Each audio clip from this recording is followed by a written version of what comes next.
Tony Robbins. Welcome to the podcast today.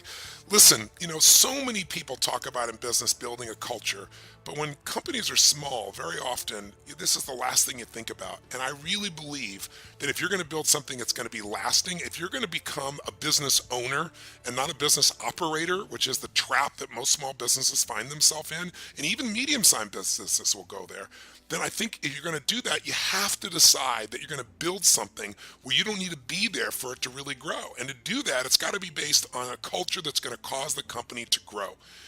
One of my favorite companies out there is Zappos, and Tony Hsieh is a dear, dear friend of mine.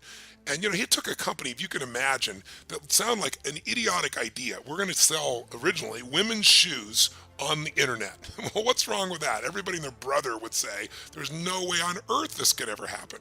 It's not going to happen. Why? Because they got to try the shoes on. It's never going to work. But he did two brilliant things. He came up with an offer, an irresistible offer, which, by the way, you want to change your company, change your offer. And just tell you right now, change your offer, change your life, change your company. And the offer was, we're going to offer to send them as many shoes as they want. We'll pay all the shipping, and if they don't like them, we'll pay to ship it back. Could have bankrupted the company, except he understood something most people didn't understand, which is women equate shoes with happiness. And even if they don't fit perfectly, they think they will in the future, and they'll squeeze into those babies. Ladies listening know what I'm talking about, right? And so I'm getting this not from men telling me this, but from women telling me this. The bottom line is that offer made for an amazing potential company. But the company, Tony will tell you, would never become what it became if they'd not started out from the very first day saying, we have to decide, what do we stand for? How are we going to operate? What are the rules of the game? What is our culture? Because in the end, the purpose of a business is to create raving fans. And if you're really going to build a business beyond yourself into something and grow and scale and bring true financial freedom to you and have an impact on the world, you better know what the culture is that's going to have that impact. And you got to be able to create something large in yourself, and culture is the way to do that. Culture is king. So in order to help you do that, to give you an idea, Tony Hsieh sat down with his team and they came up with, these were the elements of their culture. That everybody's got to be obsessed with delivering wow through service.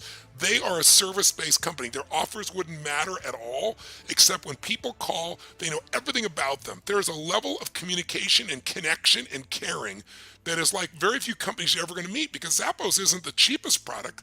They're not Amazon in terms of their price points, but they are the best in meeting customers' needs. That's what they decided the culture would be from the very beginning. You had additional pieces like embrace and drive change. If you don't do that, you can't work here. If you do that, you're going to thrive. Create fun and a little weirdness. And if you've ever been to Zappos, if you haven't had a chance, it's worth, when you go to Vegas, taking a tour. They'll take you on a tour of the company, and you'll see it's kind of like going to an Unleash the Power Within event if you've ever been there. It's crazy and outrageous, and it brings a level of energy that then is infectious to everyone in the company, and it reaches out and touches the clients as well. Build a family spirit and be humble are just a few of the things that they built. So in order to help you with this and really establish the core values and create the kind of practice that I think will support you, I've asked Anna York to interview entrepreneur, author, and the founder of Successful Culture. And her name is Marissa Levin, and I think you're going to find that she really has made it in something simple, something that you can begin to apply right now to start moving yourself from the individual trying to make all the decisions to building a culture where people know what's right. In my companies, in the early days, people would say, what does Tony think? Now they don't say that. They ask, what is right? And since they know what we stand for in each of those companies, that's why our companies have grown from the little things that we're doing $50 and $100 million to now over $5 billion a year. Culture is king. This is your podcast. Get your notes ready. Listen to, and more importantly than just listen, I'm going to tell you that, make sure afterwards you take some action so this gets implemented at whatever size organization you have. Here's Anna. We hear a lot about company culture these days, and it's easy to get caught up with the idea that a good company culture means free yoga classes or gourmet lunches. But the truth is, the quality of a company's culture is ultimately determined by what the company stands for and how it treats its employees and others.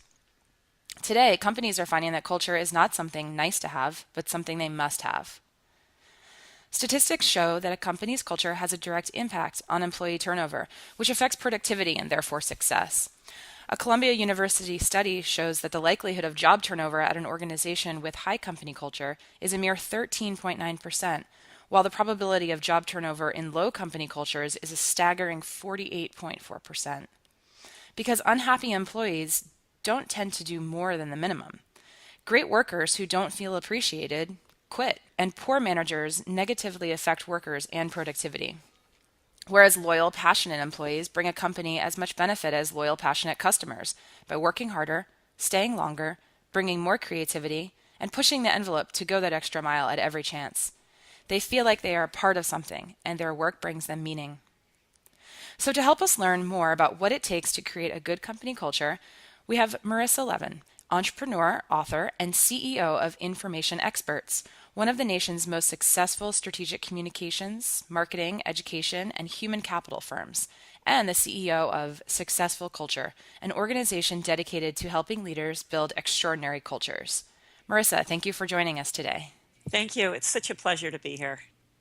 So, in your book, My Company Rocks: 8 Secrets to a Growth Driven Culture That Keeps Employees Happy and Engaged, you maintain that culture is a company's greatest competitive weapon. Can you speak a little bit more about this? Why is company culture so critical now? Well, company culture is always critical. The thing about company culture is that every company has a culture, whether it is intentional or whether or not it's by default.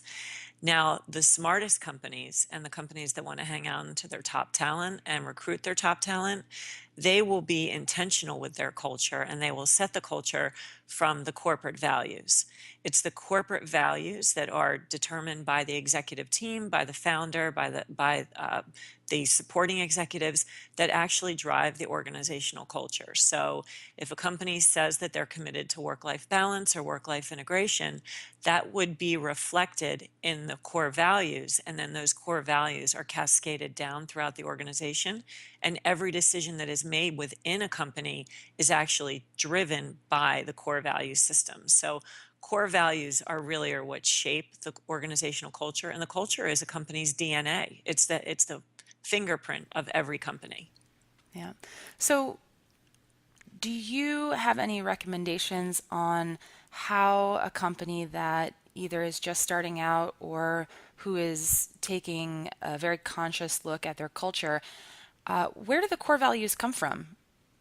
They come from usually the heart and the mind of the founder. So, what is the passion behind the company? What's driving the company? When I launched Information Experts 20 years ago, the first thing that I did was I set a core value system. And it was about organizational quality in terms of the products and services we put out. It was quality of life.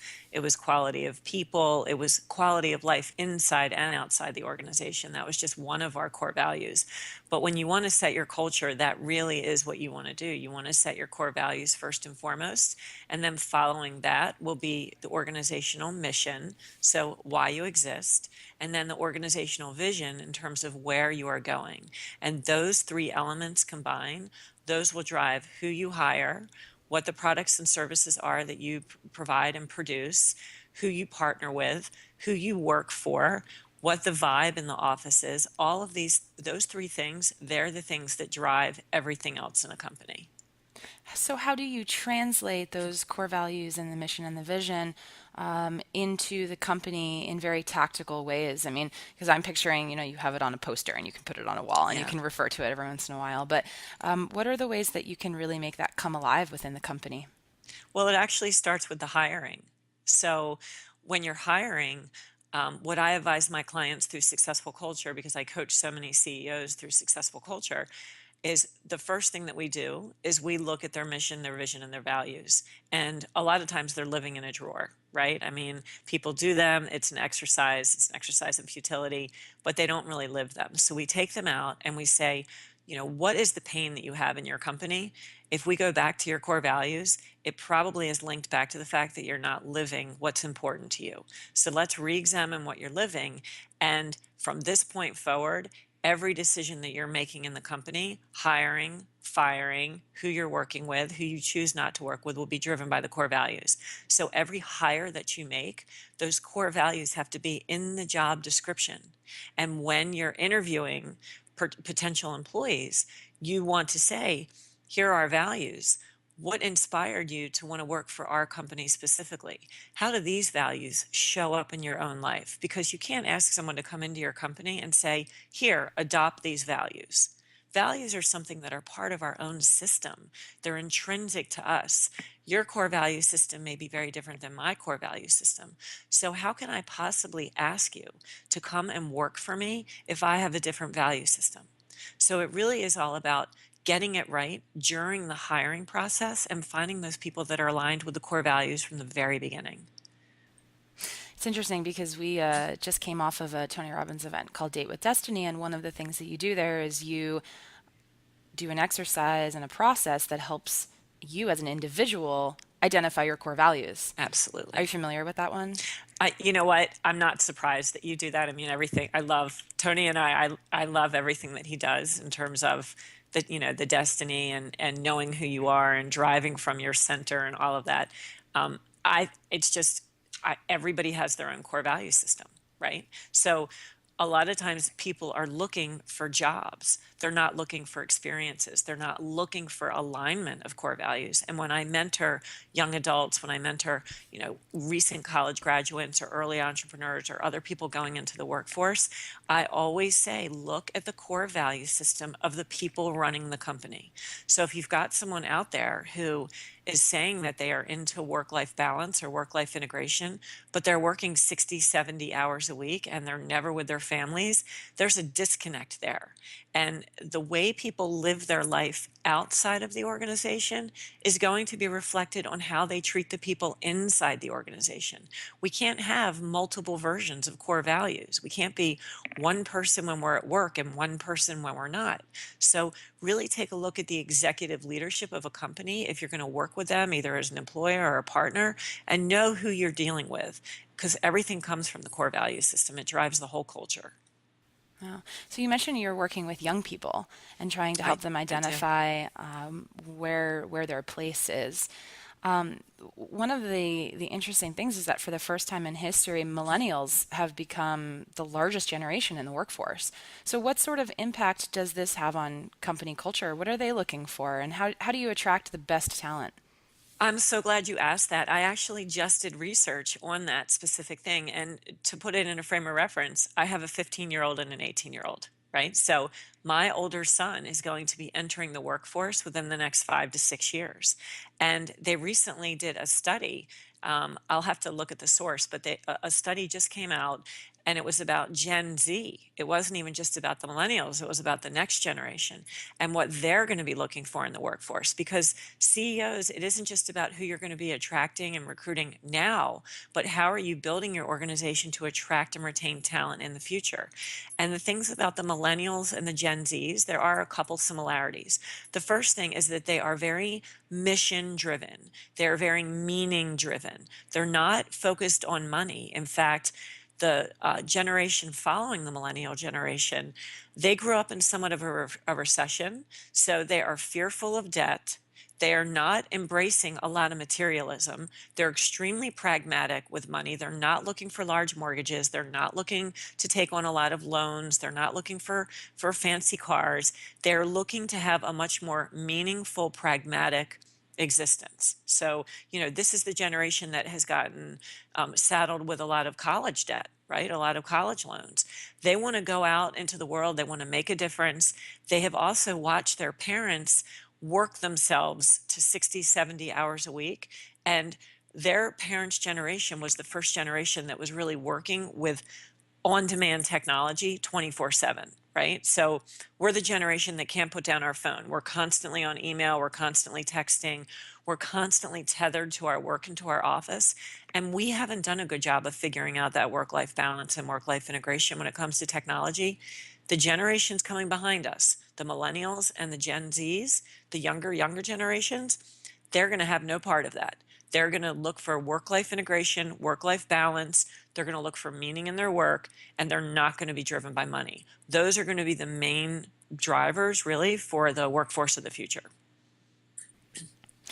If millennials are mission driven and they're looking for meaning in their work, I imagine it would be very easy to attract them if you are a nonprofit or a foundation or in the social capital space, right, or a Hmm. benefit corporation.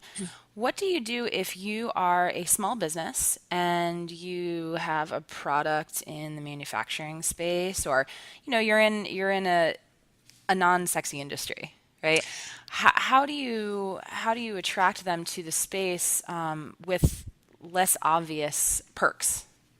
Well, here's the thing. In the past, um, the philanthropy, right, and the goodwill and all of the social causes was separated from the business plan and the way that businesses were operating. Okay.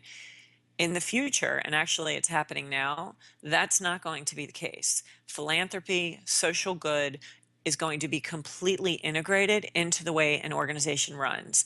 I had the opportunity to meet and hear Bert Jacobs, who is the founder and CEO of Life is Good. Well, people say, oh, the t-shirt company. Actually, the way they see it is it's a communications company. Okay. Life is Good raises millions and millions of dollars for kids through all sorts of efforts. They have fully integrated social good into their business model. And this is absolutely going to be the organizational and cultural trend, not just for large businesses, but for small businesses.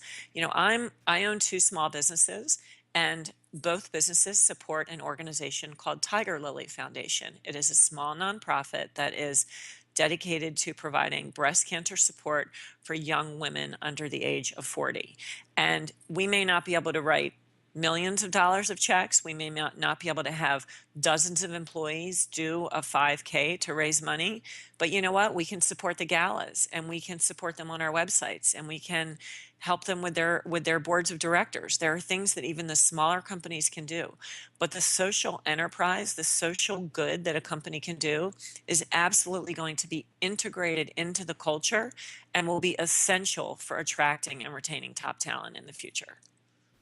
Right. It comes back to the values too, right? Because It you does. as a founder, you support that organization because you value what it supports, and so your employees would probably understand that and also embody that as well, Absolutely. right? Yeah. So, you mentioned you're a small business and you had the opportunity to sort of start from scratch and develop your culture from the very beginning. What about when you want to transform a company's culture that has been well indoctrinated? So Mhm. how do you help them evolve or help turn them around to be where they want to be? So that's a great term that you just used, turnaround, because that is exactly what happens. And typically, these CEOs and the leaders that come to me through successful culture, they're not coming to me because everything's working well. They're coming to me because they're in pain. There is some type of injury within the company that has to be fixed. It has to be triaged, right? So my tagline is taking leaders from triage to transformation. When I go into a company, we've got to stop the bleeding somewhere because you're losing people, you're losing revenues, you're losing customers, you've got low morale. Something is broken in your company. And so it starts with triaging and saying, let's just stop what we're doing. I'm working with a pretty large company that's in the sporting industry, the sporting goods industry, and they want to keep piling technology on top of technology on top of technology to automate and streamline. And I finally said to them, there's just no more spending. We cannot put in any more solutions until we figure out what is wrong. And so we're going back to the drawing board, and we're actually looking to see job descriptions. Do you have the right people in the right seats? Do you have the right people on the bus? Are they in the right seats? What does the organization think about the leadership? What does the organization think about its own culture? And we actually have to go into the organization through assessments, through 360-degree assessments, through organizational culture assessments, to get a pulse check on what the employees think about the culture. Because I will tell you, 100% of the time when I have gone in to assess organizational cultures, there is a disconnect between what the leadership team thinks is happening and what the employees think is happening. So the first thing that you have to do to fix a culture, to reverse engineer it, is to get a pulse check on what the employees think, because their opinions are what matter the most. So how do you measure that? How does a business owner measure the current state of employee engagement? 'Cause it doesn't seem like it's a black or white metrics You situation. cre- well, you create a safe environment for them to provide feedback. So you create an anonymous environment through different surveys and assessments, and bringing in a third party like myself who is non threatening, who they can be extremely candid and honest with, even though it's anonymous. If they know that it's anonymous feedback, then you create that culture of two-way communication. And the smartest companies will be proactive with it. So I'll tell you, at Information Experts, one of the things that we did, instead of having our all hands meetings every quarter, we have what were known as town hall meetings. And what we would do prior to those is we would set up an anonymous form, an online survey, to be able to extract information from the employees on what they wanted to talk about. So what were the issues, the gripes, the challenges, the questions that they had? And we made sure that they knew that they were heard, and we incorporated them into the town hall meetings. So the first thing that you want to do to establish trust with your employees is to establish two-way transparent communication. And you have to be just very proactive with it. So, what is the impact of putting into place processes like your town hall meetings? Do you find that it impacts their productivity, and is that measurable? And just the general value? What's basically the next step to understand that what you're doing is working? Doing the pulse checks, always checking in and doing a temperature read with the employees to see how they're feeling. Getting back to really the old adage of MBWI or MBWA, which is management by walking around. MBWA, management by walking around. And especially with technology today, I think it's so easy to just hide behind sending texts or, hide behind sending emails. There's something to be said about being face to face with your employees, and something to be said by, just actually having one on one real conversations with them instead of doing it through technology. It's really important to keep the human element in companies. And for this interview, I actually printed out some statistics about employee engagement or employee disengagement. And in one of the more recent surveys about employee engagement, only 20% of senior managers, these are the people that manage other people, are passionate about their work. Only 20% of senior managers surveyed in a national survey are passionate about their work. So when you have a leader or a manager that isn't passionate about their work, that's going to lead to bad management, bad results, and low employee productivity. So that's one problem of when there's bad communication, when employees aren't feeling supported, when they aren't feeling heard. Another statistic is that 79% of employers that were surveyed believe that they have a significant employee retention and engagement problem. 79% of companies surveyed means that they are investing lots and lots of money to recruit people, and then they can't hold on to them. And that is just, it's so detrimental when you lose people, because it's just so disruptive. It's a morale killer, it's a productivity killer, it's a financial killer. It's so disruptive when you lose really, really good people. So we absolutely have a problem in today's workforce with transparency, productivity, communication, engagement, and all of this stems from a lack of an intentional culture that is truly, truly employee centric. It all gets back to culture. It's interesting when you say, retention is a big issue. You think of companies that are so focused on customer acquisition that they don't think about customer retention. And there's been a big shift recently into lifetime customer value, and people really focusing on how to keep customers not just happy, or as Tony says, your raving fan customers, they'll stick with you forever. Instead of leaving when the competition offers them something better. So it sounds like that's almost a principle that people need to look inward and take that principle and apply it to their internal teams as well. Yeah, I mean, if you can get the inside of an organization right, then the rest of business for the organization will flow well. You have to get the inside right. You've got to get the right people. You've got to get the right processes. I know so many small businesses who, from the outside, they invest in great online marketing. They've got a beautiful website. They've got lots of videos out there. But when you get get inside of them and you open up the hood, like if you're looking at a car and you open up the hood and you're expecting this beautiful glistening engine, and what you find is you have a mouse running on a wheel, desperately trying to keep things running. When you don't have your processes really well defined and really well orchestrated in an organization, it just can wreak havoc. So your people and your processes, those are really your two main things that are going to keep your company running smoothly. Well, you've seen under the hood of so many businesses by now. Hmm. I'd love to hear, I mean, I'd love to hear a horror story, but I'd love to hear also what an example of some businesses that you think are really doing things well, and maybe a story about something that you observed that you hadn't seen anywhere else but was really working for them. Okay, I can share a good success story about a small business that I'm working with right now in the DC region, and I'm sure that she'll be very happy that I'm giving her a little plug on this show. So I have the pleasure of working with a realtor in the DC region. She's a high-end realtor, but she has a brokerage. So I mean, she's not just a solopreneur; she's got a full team, and her name is Ati Williams, and she owns DC Home Buzz. And I've worked with Ati now. I mean, I've known her for many years, and I've been her dedicated business strategist and executive coach for at least 2 years now. And what has amazed me about Ati is that she is so process oriented and she is a marketing machine. And you've got this small company who just is so rigorous about their processes and the marketing that she cranks out from a strategic perspective. I am amazed. And that is why she is taking the entire DC residential market by storm. And she's been written up in the New York Times and she's been written up in the Washington Post, and she's taking her brand national, and she's going to kill it because she's just, she's got the processes down, she's got the right people. She's listened to me.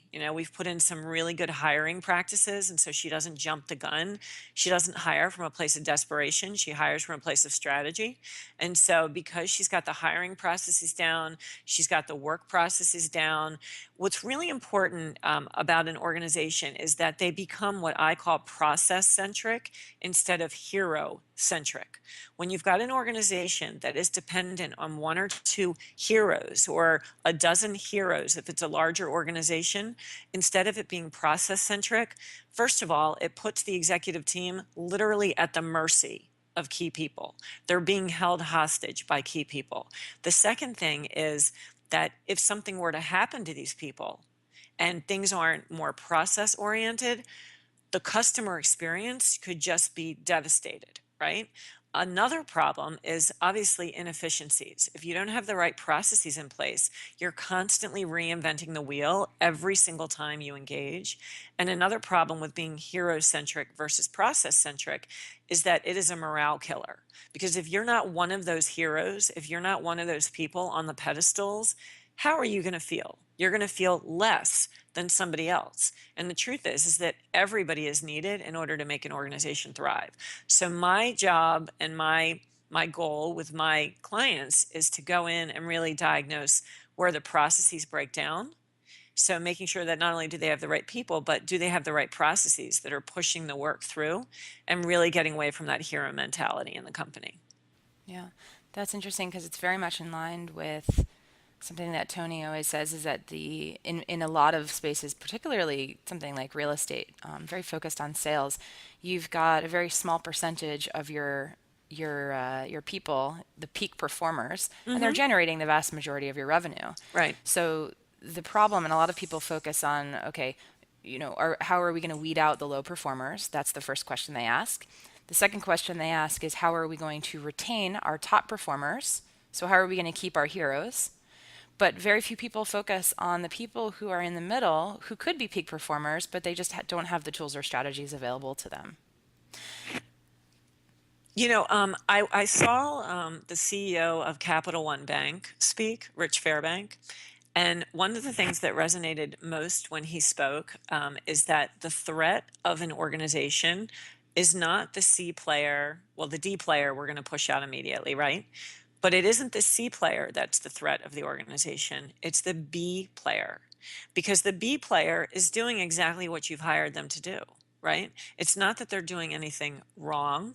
They're showing up, they're doing their job, they're performing that as the job description implies, okay? But the problem is they're not doing anything extra. And so when you have a B player in the organization, you don't really have a compelling reason to move them out, but they are taking up a space for where an A player can be. So that's something that really stuck with me with Rich Fairbank, that the greatest threat to an organization is not the C player, because you're going to move them out quickly.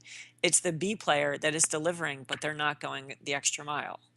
So, I thought I just wanted to mention that because, based on what you just said about, the people in the middle. Sure. Have you Yeah. seen any processes put in place that, or any sort of internal strategies that help bring those B players to become A players? I actually just wrote about, in my blog, I just wrote about the Peter Principle. So, are you familiar with the Peter Principle? So, the Peter Principle was introduced, I guess it had to be at least 40 years ago. And the Peter Principle is when an employee rises to their highest level of incompetence. Okay. So, it's a timeless principle, because what happens is, we bring this great talent into an organization and they're loyal and they produce and they perform and they exceed our expectations. So what do? We promote them, right? And we keep promoting them and we keep promoting them and we keep promoting them. And what happens is we eventually promote them to a place in the organization that isn't at all aligned with who they are, what drives them, or what their skill set is. So one of those examples is, let's say you've got a stellar sales performer, right? They're out in the field, they are crushing it, they are blowing away their quota, they are making the company so much money. And so the executive team looks at them and they go, wow, he's a superstar. We need to promote him. Let's make him VP of sales. Let's bring him inside and we'll have him be responsible for half a dozen other salespeople, and we'll keep him in this beautiful corner office because we're going to promote him because we think he's so worthwhile. Well, that is a recipe for disaster, okay? Because what happens is the person who's in the field, that's an extrovert, right? They're motivated by being connected to other people.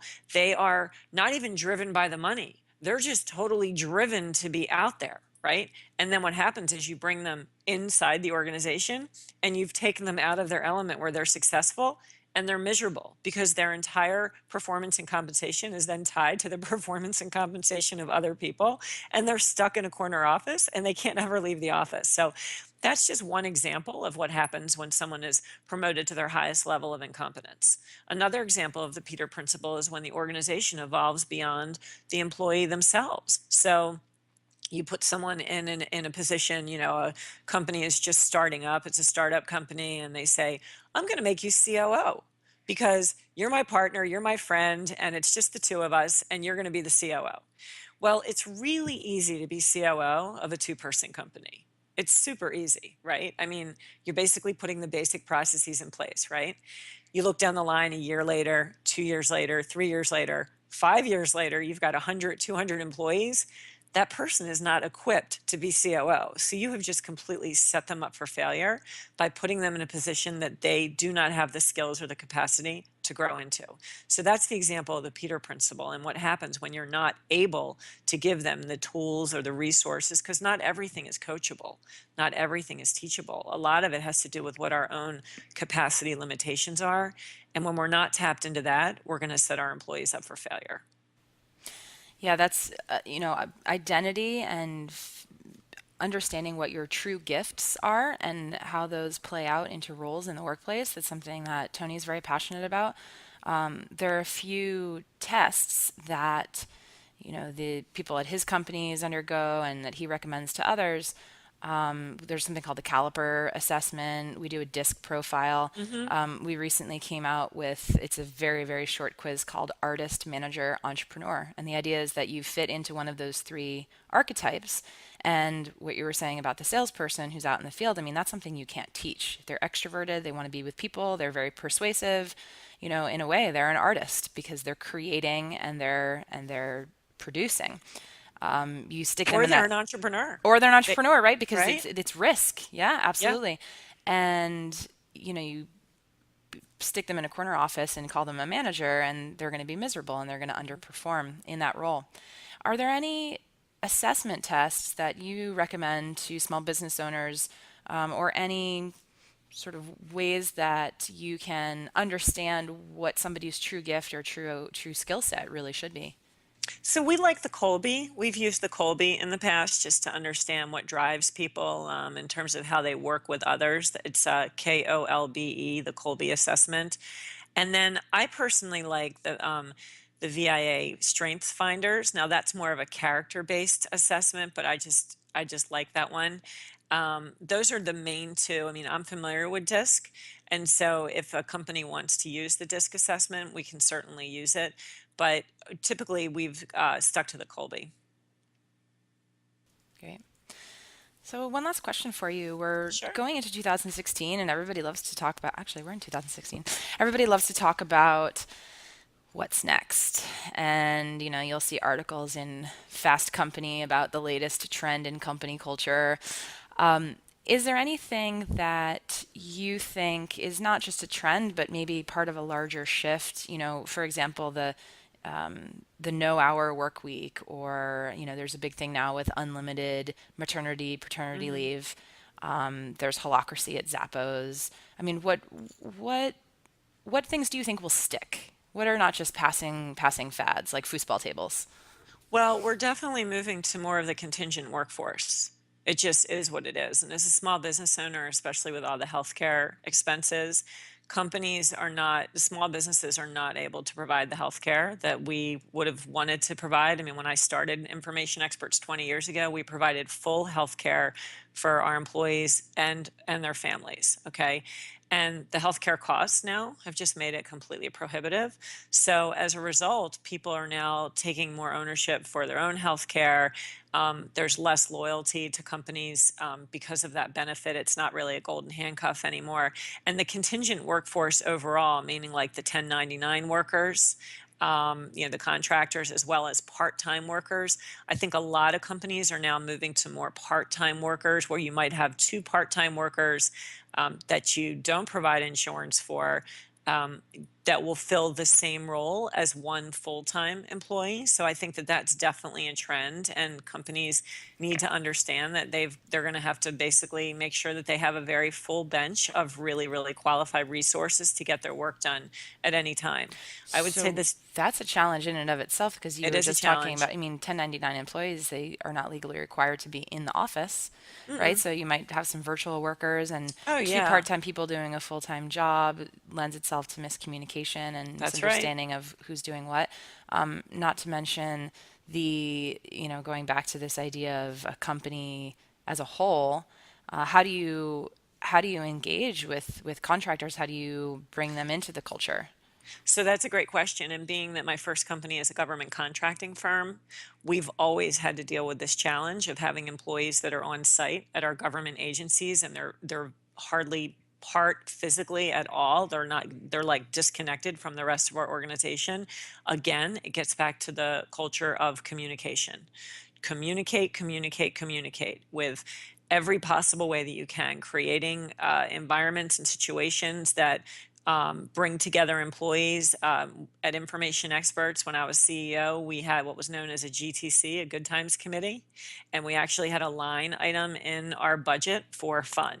Okay, so that was budgeted, and I had someone who was a dedicated GTC, Good Times Committee ambassador, and that was part of her job. I mean, she did other things, obviously, but that was part of her job, to plan a whole calendar year of events to keep employees engaged. So I think keeping engagement at top of mind is going to be critical in the coming workforce, as people are part-time, contingent, they're working at multiple different jobs, they feel a part of many different organizations, and the leadership teams are just going to have to be okay with that. It is what it is. So that's definitely one of the trends. And then the other trend, which I mentioned just a few minutes ago, is definitely the evolved social enterprise. Really making sure that organizations integrate into their culture and into their business plans a piece of philanthropy, a piece of giving back, being part of the community. Not only is it just a good thing to do, we should all be taking care of each other, but it also will attract and recruit and help you recruit and retain the best talent moving forward, because this is what the millennial generation, that's what's important to them. Yeah, that makes sense. Great. Okay, well, it's been a great conversation. Thank you so much for joining us. No, I appreciate it. And can Yeah. I please invite everybody who's listening to please join my leadership blog, join the conversation that I have every Friday on my blog at www.successfulculture.com. It's a leadership and organizational culture blog, and I write for the business owner. Everything I write comes from my 20 years of experience. It comes from my experience with my clients, and I write very actionable information because I really understand the challenges of ownership and entrepreneurship. And I am, my passion is to make sure that every entrepreneur and business owner can build the best business that they can possibly build and to reach their own personal and organizational potential. So I would invite you and encourage you to join in at successfulculture.com. Follow me on Twitter at Marissa11. Connect with me on LinkedIn. I'm everywhere, and I love to be connected. Thanks so much, Marissa. Thank you. Do you have the right mindset and skills to take your business to the next level? Business Mastery is the only event in the world created by Tony Robbins to prepare you to master the mindset and skills you need in business to elevate your game. A one-of-a-kind, immersive program, Business Mastery will allow you to understand critical factors impacting your business, then refocus and realign with the strategy and psychology you need to compete and innovate in any economy. Remember, business success is 80% psychology and 20% mechanics. If you're ready to learn and master the strategies to help you grow your business and stay competitive, then don't hesitate. Apply for the next Business Mastery program now. Learn more about the Business Mastery event at www.tonyrobbins.com. The Tony Robbins podcast is directed by Tony Robbins, hosted by Anna Yorg, and produced by Carrie Song. Brooks Loro is our digital editor. Tyler Culbertson is our media coordinator. Special thanks to Diane Adcock for her creative review. Our website is tonyrobbins.com/podcast, where you can listen to all of our episodes, read articles, and learn more about upcoming events. Copyright Robbins Research International.